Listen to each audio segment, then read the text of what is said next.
What you do if you're a Ukrainian is essentially reach out to the only country that will help you, which is the United States. Last week, 10 days ago, General Hodges, Commander U.S. Army Europe, visited Ukraine. He announced that U.S. trainers would now officially be coming, not just unofficially coming. He actually pinned medals on Ukrainian fighters, which by protocol of the military is not the way. Foreigners don't get to pin on, medals, but he did, showing that this was his army. He then left and in the Baltics announced that the United States would be pre-positioning armor, artillery, and other equipment in the Baltics, Poland, Romania, and Bulgaria, which is a very interesting point. So the United States, and now yesterday the United States announced that it would be sending weapons. Tonight, of course, they denied it, but they are. The weapons will go. In all of this, the United States has acted outside the context of NATO. Because NATO has to have a 100% vote. Any one country can veto anything. And the Turks will veto it just for giggles. The point is that the United States is prepared to create a cordon sanitaire around Russia. Russia knows it. Russia believes that the United States intends to break the Russian Federation. I think that, as Peter Lorre put it, we don't want to kill you, we just want to hurt you a little bit. Either way, we are back in the old game. And if you go ask a Pole or a Hungarian or a Romanian, they live in a totally different universe from a German. And they live in a totally different universe from a Spaniard. So there is no commonality in Europe. But if I were a Ukrainian, I would do exactly what they're doing. Try to draw the Americans in. No place is really Pacific for very long. I mean, neither the United States, we have constant wars, okay? Europe will, I suspect, not return to the 31 years, but it will return to humanity. They will have their wars, they will have their peace, they will live their lives. It will not be 100 million dead, but the idea of the European exceptionalism, I think, is the one suffering the first death. There will be conflict. There was conflict in Yugoslavia, and there's certainly conflict now in Ukraine.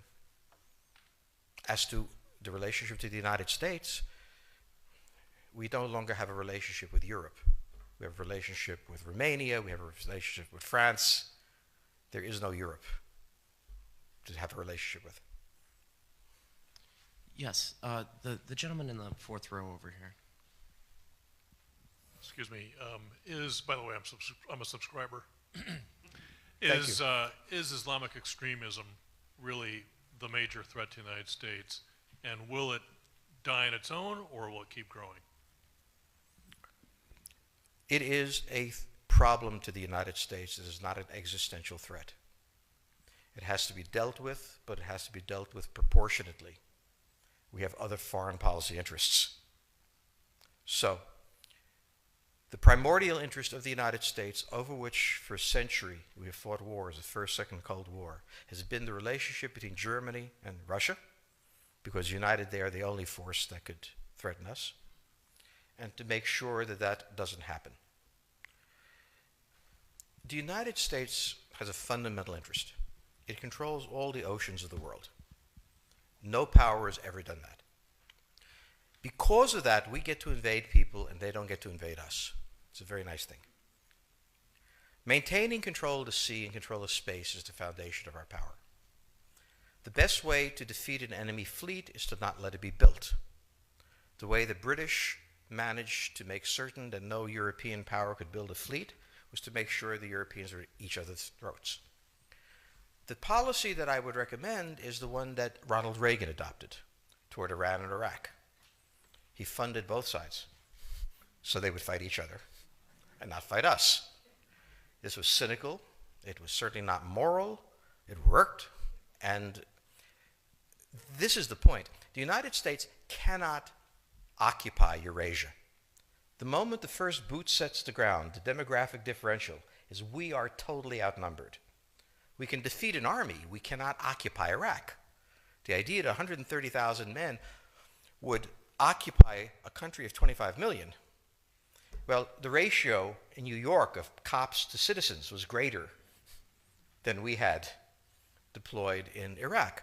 So we don't have the ability to go across, but we do have the ability to, first, support various contending powers so they concentrate in themselves with political support, some economic support, military support, advisors, and in extremis, do what we did in Japan, in Vietnam, in Iraq, and in Afghanistan, spoiling attacks. The spoiling attack is not intended to defeat the enemy. It's intended to throw him off balance. What we did in each of these wars, in Afghanistan, for example, is we threw Al-Qaeda off balance. The problem we have, since we're young and stupid, is that having thrown them off balance, instead of saying, okay, job well done, let's go home, we said, well, that was easy. Why don't we build a democracy here? This was the moment of dementia that came in. The answer, therefore, is the United States cannot constantly be intervening throughout Eurasia. It must be selectively intervening and very rarely. That is the extreme moment. We cannot, as the first step, send American troops. And when we send American troops, we have to clearly understand what the mission is, limit it to that, and not develop all sorts of psychotic fantasies. So hopefully we've learned that this time. It takes a while for kids to learn lessons. But I think you're absolutely right. We cannot, as an empire, do that. Britain didn't occupy India. It took various Indian states and turned them against each other and provided some British officers for an Indian army. The Romans did not send vast armies out there. It placed kings like, various kings it created under the emperor, and those kings were responsible for maintaining the peace. Pontius Pilate was an example. So empires that are directly governed by the empire, like the Nazi Empire, fail. No one has that much power. You have to have a level of cleverness. However, our problem is not yet that. It is actually admitting that we have an empire. So we haven't even gotten to that point where we don't think we can kind of go home and it'll be over and done. And so we're not even ready for chapter 3 of the book. The question on the table for the Russians is, will they retain a buffer zone that's at least neutral? Or will the West penetrate so far in the Ukraine that they're 70 miles away from Stalingrad and 300 miles away from Moscow? For Russia, the status of Ukraine is an existential threat. And the Russians cannot let go. For the United States, in the event that Russia holds onto the Ukraine, where will it stop? Therefore, it's not an accident that General Hodges, who's been appointed to be blamed for all of this, is talking about prepositioning troops in Romania, Bulgaria, Poland, and the Baltics. This is the intermarium, from the Black Sea to the Baltic, that Pilsudski dreamt of. This is the solution for the United States. The issue to which we don't have the answer is, what will Germany do? So the real wild card in Europe is that as the United States builds this cordon sanitaire, not in Ukraine, but to the west, and the Russians try to figure out how to leverage the Ukrainians out, we don't know the German position. Germany is in a very peculiar position. Its former Chancellor, Gerhard Schroeder, is on the board of Gazprom. They have a very complex relationship to the Russians. The Germans themselves don't know what to do. They must export. The Russians can't take up the export. On the other hand, if they lose the free trade zone, they need to build something different. For the United States, the primordial fear is Russian capital, Russian technology, German technology and German capital, Russian natural resources, Russian manpower, as the only combination that has for centuries scared the hell out of the United States. So how does this play out? Well, the U.S. has already put its cards on the table. It is the line from the Baltics to the Black Sea. For the Russians, their cards have always been on the table. They must have at least a neutral Ukraine, not a pro-Western Ukraine. Belarus is another question.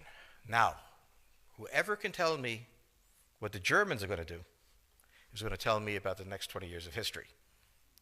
But unfortunately, the Germans haven't made up their mind. And this is the problem of Germany always. Enormously economically powerful,